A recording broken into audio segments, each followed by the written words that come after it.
Ontem o governo anunciou um pacote de medidas, para atingir o chamado reequilíbrio fiscal, que deverá aumentar a confiança dos investidores no Brasil. Com esse pacote, o governo pretende, enfim, que o déficit fiscal de 30,5 bilhões previsto inicialmente dá lugar a uma meta superavitária de 0,7% do PIB no ano que vem. Ao todo, segundo o anúncio feito ontem, pelos ministros da área econômica, planejamento e fazenda, o Planalto espera obter 64,9 bilhões com esforço fiscal. É fato, senhor presidente, que nós estamos enfrentando há alguns anos uma grande crise mundial, sentida, claro, essa crise em maior ou menor grau por todos os países.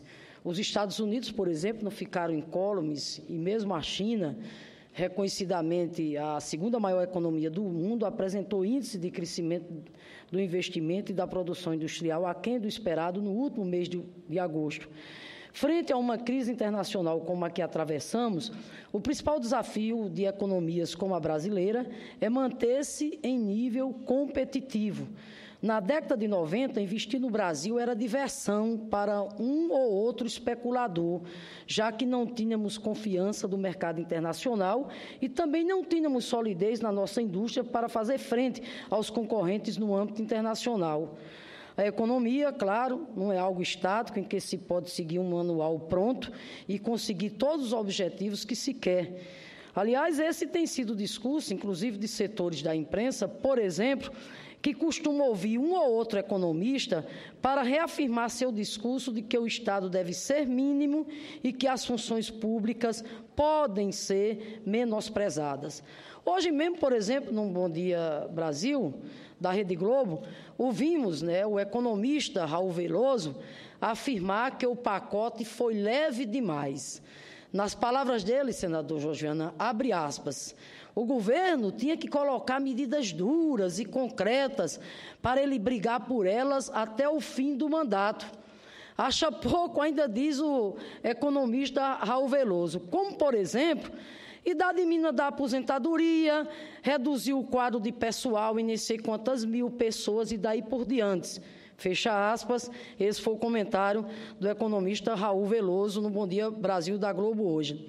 Outros representantes também, da linha neoliberal, do ajuste mínimo, do sucateamento, da máquina pública, também confessaram a sua frustração com as medidas anunciadas ontem, exatamente pelo governo federal. Por quê? Porque as medidas anunciadas ontem não veio na direção exatamente de cortar na carne dos mais pobres. Porque as medidas ontem, por exemplo, não vieram na direção daquilo que eles queriam, que era exatamente o quê? Pôr fim aos chamados programas sociais. Eu quero aqui dizer, senhor presidente, que pensamento de economistas como o senhor Raul Veloso representa exatamente a voz daqueles que, com uma visão neoliberal, continuam tentando inviabilizar as conquistas sociais que nós, governo do Partido dos Trabalhadores e aliados, nas gestões do presidente Lula e da presidenta Dilma, ajudamos a implementar nos últimos 12 anos. Essa é a mesma visão, também, quero afirmar aqui, dos que pregam o golpismo contra a presidenta Dilma.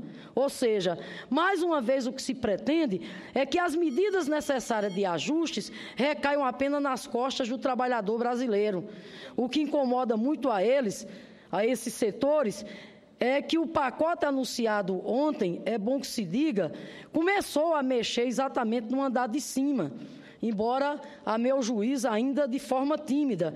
Mas o pacote de ontem começou a mexer no andar de cima naqueles que, como lucram muito, têm condições de dar uma contribuição muito maior para que retomemos o caminho do crescimento.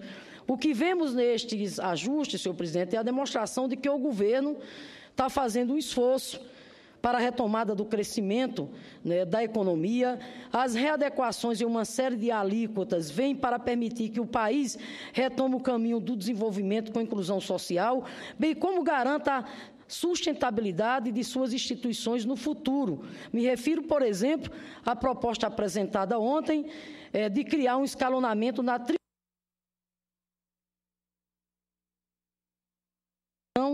aos ganhos de capital acima de 1 milhão. Por quê? Porque hoje quem ganha de capital, hoje quem tem ganho, senador Telmário, de capital de 100 mil reais ou de 20 milhões de reais, paga os mesmos 15% de alíquota. Pela proposta apresentada ontem, não se mexe em quem ganha até 1 milhão de reais, mas aumenta-se gradativamente o imposto, chegando a 30% para quem ganha acima de 20 milhões de reais. É importante que se diga que a alíquota, por exemplo, para o assalariado que ganha 5 mil, hoje já é de 27,5%. Ressalta ainda a disposição do governo em implementar o que manda a Constituição no que se refere ao teto do funcionalismo público, e aí não me refiro à maioria dos servidores e servidoras, mas falo daqueles que recebem acima exatamente de 33 mil reais, acumulando verbas adicionais ou ganhando em diferentes entes da federação. No que diz respeito à grande parcela de funcionários públicos, senhor presidente, que não tem essas mordomias adicionais, nós queremos aqui pedir ao governo sensibilidade. Pedir ao governo sensibilidade para reconsiderar o adiamento da implementação do reajuste.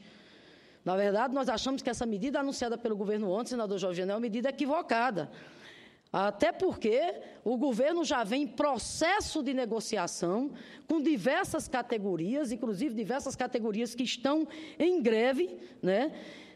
Portanto, um processo de negociação já bastante avançado, e agora não pode o governo simplesmente chegar e dizer que o reajuste a que os servidores têm direito, previsto para janeiro, vai para o mês exatamente de agosto.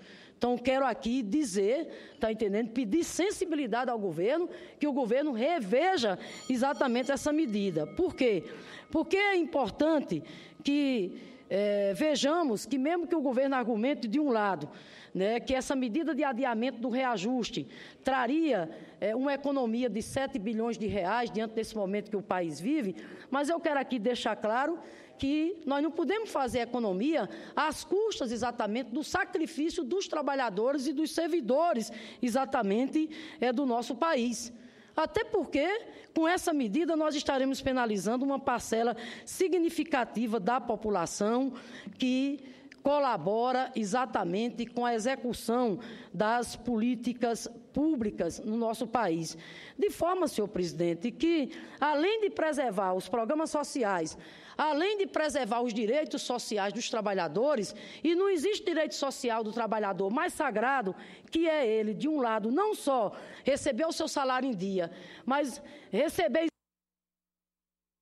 o reajuste a que ele faz jus, que é a recomposição exatamente do seu poder de compra.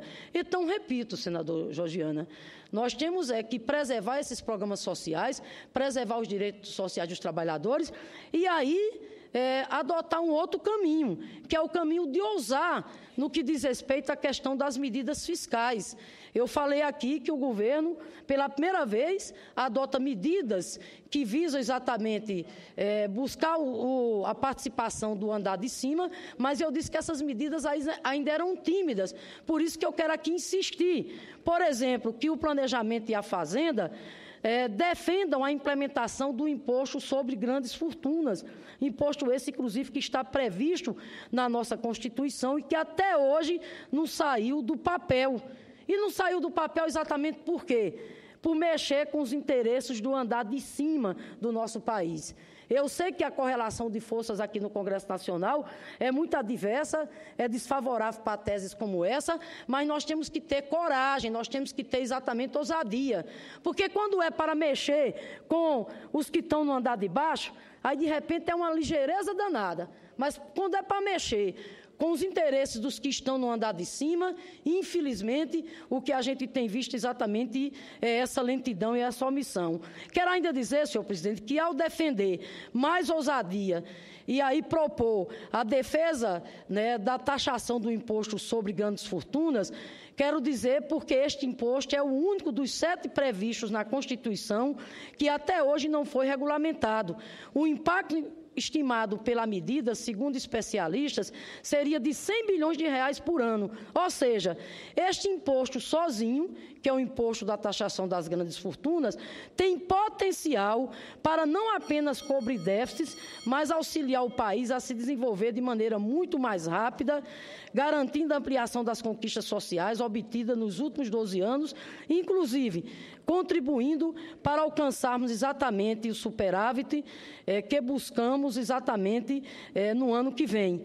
Portanto, senhor presidente, para não aqui abusar do tempo, quero aqui dizer a Vossa Excelência que é claro que o Congresso Nacional, o Senado e a Câmara terão um papel muito importante, até porque boa parte dessas medidas que foram apresentadas ontem passarão exatamente pelo debate aqui no Senado. Se de um lado, senador Jorge Viana, nós não vamos aqui ser meros, digamos, avalistas das medidas tomadas pelo governo, mas, por outro lado, claro, nós teremos que ter serenidade e responsabilidade exatamente para fazer o debate dessas medidas, né, tendo exatamente como princípio os interesses exatamente do nosso país. Agora, né, fazer o debate à luz exatamente dos interesses do nosso país, que é, né, preservar aquilo que nós começamos em 2003 com o presidente Lula, o projeto de desenvolvimento nacional, né, com geração de emprego, com distribuição de renda, com inclusão social e com a defesa dos direitos sociais dos trabalhadores e trabalhadoras do nosso país. Por isso que renovo aqui o meu apelo para que o governo reconsidere essas medidas que penalizam os servidores públicos, como, por exemplo, adiar o reajuste em 7 meses, e que a gente ouse exatamente naquilo, né, que venha no que diz respeito à questão do andar de cima, as medidas que venham na direção daqueles que ganham e muito e, portanto, essas pessoas que devam dar a contribuição.